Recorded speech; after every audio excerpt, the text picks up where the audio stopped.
We feel our freedom and our liberty is being taken away from us. Let me just give you my observation of one of the underlying frightening things that are happening that we don't always see. That's a result of government expanding so much. If you really wanted to go back and say, who would I want to talk to? What are some of the people that I would want to chat with about freedom and liberty? Todd, you mentioned, I think, Washington maybe, and Ben Franklin, but I'll tell you one of the ones that I'd want to talk to is John Adams. And the reason for John Adams is John Adams was unique in that he saw freedom and liberty before almost anybody else did. He was a catalyst to make it birthed into the country. So he saw it on this side before we had it. He saw it as the Declaration of Independence was birthed and the debates there. And then he was President of the United States, and he kind of had to protect it and watch it being kind of implemented in the country.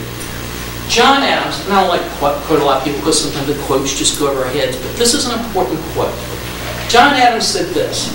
He said, statesmen, and he was giving us the benefit of the doubt, not politicians. He said, if we're doing the best we can do, if we're statesmen, he said, they can speculate and they can plan about liberty. But it's left to religion and faith and morality to establish the principles that will secure it. Now that's an important thing. Either you throw John Adams out the window and say, he's crazy, he didn't know what he's talking about. Or you sit back and say, what he was saying was this.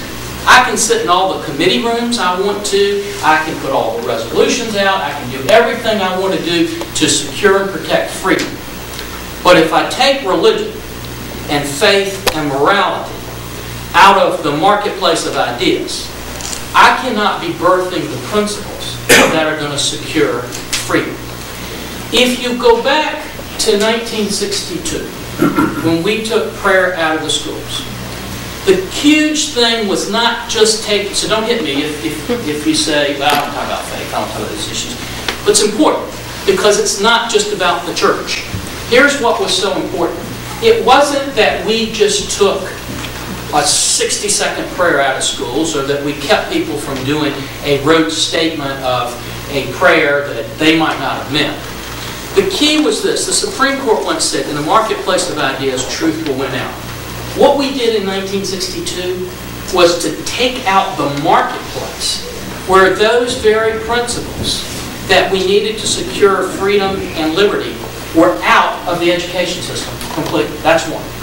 But when you look at where government is going today, when they're taking over the insurance industry, they're taking over the airline industry, they're taking over the banking industry, they're taking over almost every area of government, of life that we can think of. We are pulling that marketplace of ideas out more and more where we say we can't even talk about issues of faith or morality or religion.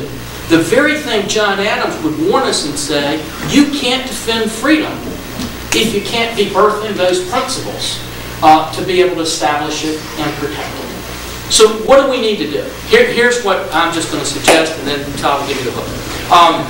The first thing I think we very much need to do, if you have individuals whose motivation is making 51% of the people like them, you have to put some kind of ceiling to discipline themselves because they can't do it. And the one way to do that is through a constitutional amendment that would require them to balance the budget.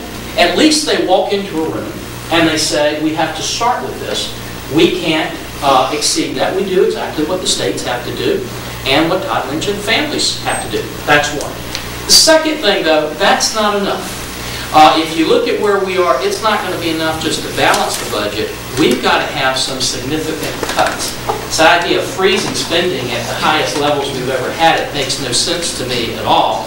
So we have a piece of legislation that said we would cut federal spending 10% a year for the next 4 years so that we can reduce it to 40%. It's the only way that we can give our children a chance at having the same quality of living that you and I have had. But the third thing I think you have to do is I think you have to give them some personal incentive in this process. So we have a piece of legislation we will file this week that says this. If federal spending goes up 3%, congressional salaries go down 3%. If spending goes up If they do that, you will see the ability to reduce spending overnight that would take place. The last two things I would just throw out to you that we need to do is this. We have big arguments on whether you have a flat tax, whether you're not. They'll have all kinds of arguments up there. Why? So we have a proposal that says this. Why don't we give taxpayers the option? Why don't we just have a simple situation where you can walk in, and if you want to play by the existing tax code with all the deductions there, play by it. Or you can just walk in and say, nope, I want to opt out, and I want to have a flat tax that I can walk in and say, this is the percentage that I'm going to pay, and this is where it's going to be.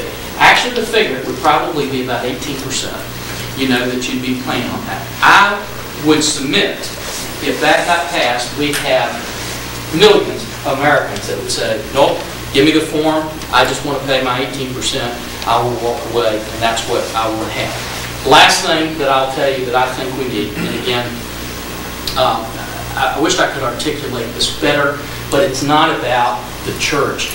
It is about reestablishing once again the marketplace for issues of faith and freedom across America.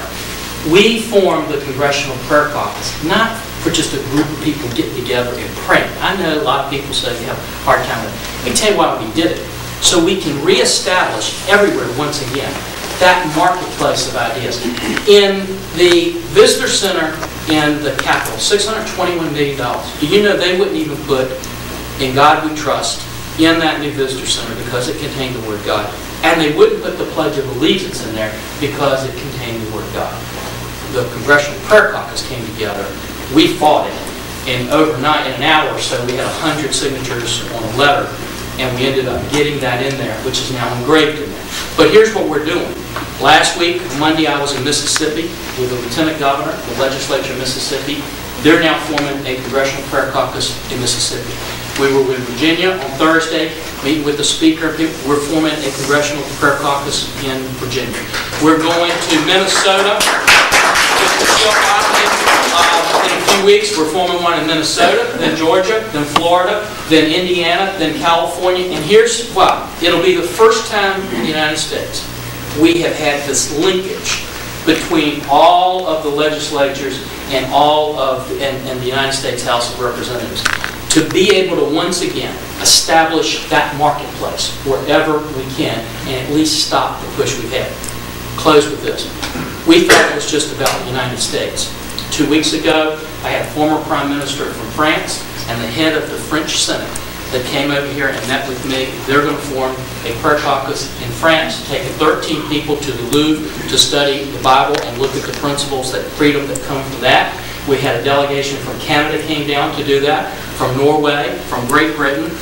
We have individuals in Africa, believe it or not, that are forming the same kinds of things, and even in China, where the President Q actually sent the Minister of Religion over to meet with me to say, how can we open up China more to Christianity and the things that are happening there. So I would submit to you, there are a lot of things we can do. Todd, thank you so much for giving me this time. Thank you guys for all you're doing in fighting this fight. And now, if absolutely, a couple minutes, I'll be glad to respond to any questions you got about anything.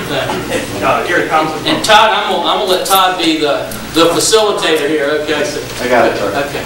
Here it comes from Powhatan. I got a question that I guess everybody's asking this year is in lieu of the Supreme Court ruling on changing campaign finance. What do you see Congress moving forward? I never predict what Congress will do. But let me tell you this, and I know there's this poll out, 80% people think the Supreme Court got it wrong. I think the Supreme Court got it exactly right. And let me tell you why. The New York Times is a corporation. The New York Times spends millions of dollars pushing their agenda and bashing candidates and lifting up their candidates every year. MSNBC is a corporation. They spend millions of dollars bashing candidates who are conservative candidates and lifting up their agenda.